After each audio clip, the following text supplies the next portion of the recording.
Hi Pre-Calculus. Today we are going to be talking about the law of cosines. And you might remember that law of cosines is used for finding side, angle, side, and side, side, side. So for finding a side, this is our formula. And for finding an angle, this is our formula. Notice that basically it's a squared equals b squared plus c squared minus 2.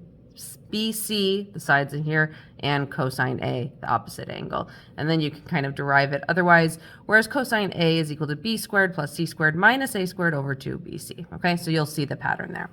When we're finding a side, side, side triangle, you want to find the angle opposite the longest side first, then use the law of sines, which we previously learned, to find any missing angles, then find that third angle. If we're doing side, angle, side, you find the side opposite the given angle, then find the angle opposite the shorter of the two given sides, and then find that third angle. So let's do some examples to actually see this in process.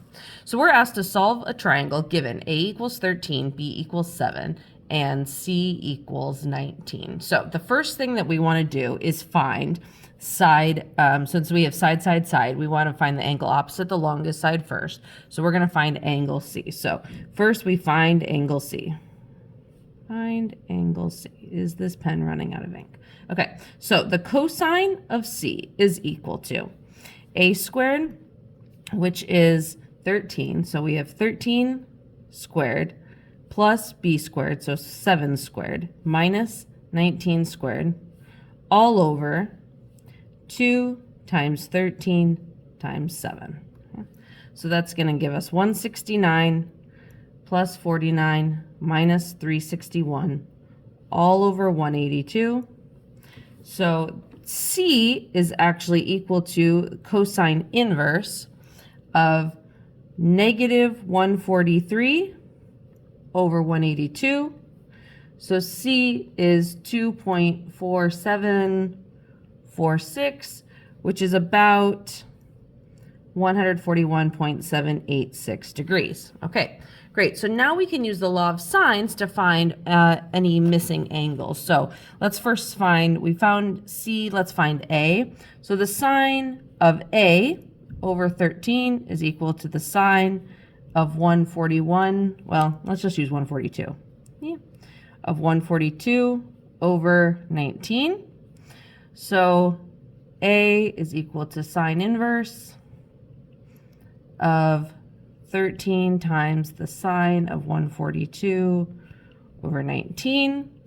So A is approximately 24.91 degrees, and then B is about 13 degrees. Okay, so simple math there. If we add this plus this, 180. Okay, let's do another one.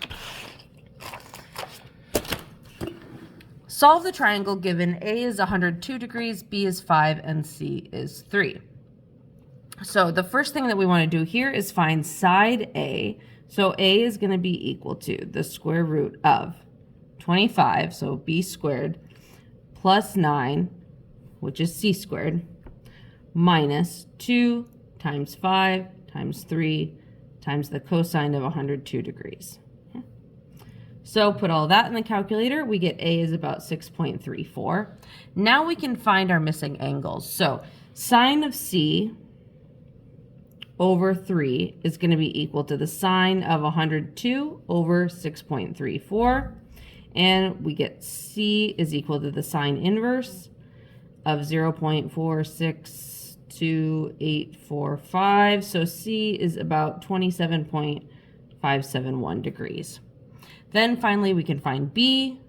B is about 50.43 degrees. Okay, good. Let's do an application problem.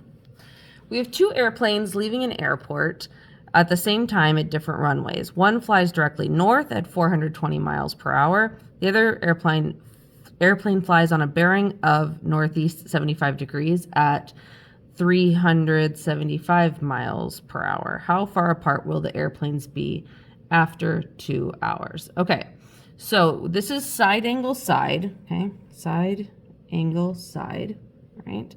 And we've got, this is our airport.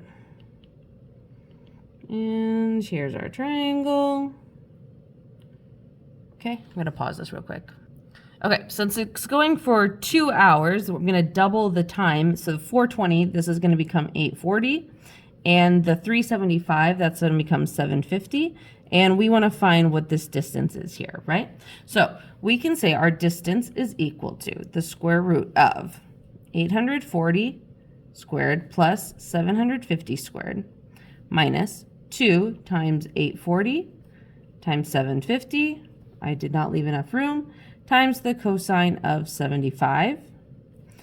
And when we put that in a calculator, we get that they are about 970.56 miles apart. Okay, great. All right, now I want to teach you about something called Heron's formula. So Heron's formula here is used to find the side of a triangle or the area of a triangle. And so these two formulas are related, but let's just do an example here. Find the area of a triangle with A equals 7, B equals 16, and C equals 18, round to the nearest square meter. So the first thing that we need to do is find S, find what S is. So S is going to be equal to 1/2 times 7 plus 16 plus 18. And I don't think this is side, I think it's actually surface area. So this is equal to 1/2 times 41, which is 20.5, okay? So now we can actually find the area. So our area is equal to 20, the square root of 20.5 times 20.5 minus 7 times 20.5 minus 16 times 20.5 minus 18. So that gives us the square root of 20.5 times 13.5 times 4.5 times 2.5. So that is approximately 55.798 meters squared, or 56 meters squared there to the nearest square meter. Okay. Finally, let's do one more example. A 120-foot tower is leaning. A 160-foot guy wire has been anchored 82 feet from the base of the tower. How far from vertical is the tower leaning? So we've got this 120-foot tower, okay? And here is where the guy wire has been anchored, okay? And the guy wire is 160 feet. Here's where it's been anchored at, and the tower itself was 120 feet, okay? And we want to know how far from vertical is it leaning. So what we need to find here is this angle we're going to call B, okay?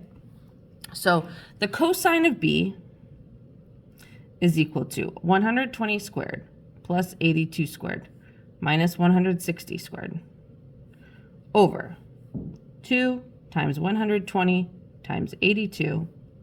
So B is equal to the cosine inverse of negative 4,476 over 19,680. So B is 1.800, so that's about 103.15 degrees. So how far is it from vertical? Well, we're going to take 103.15 minus 90. That's our vertical angle, right?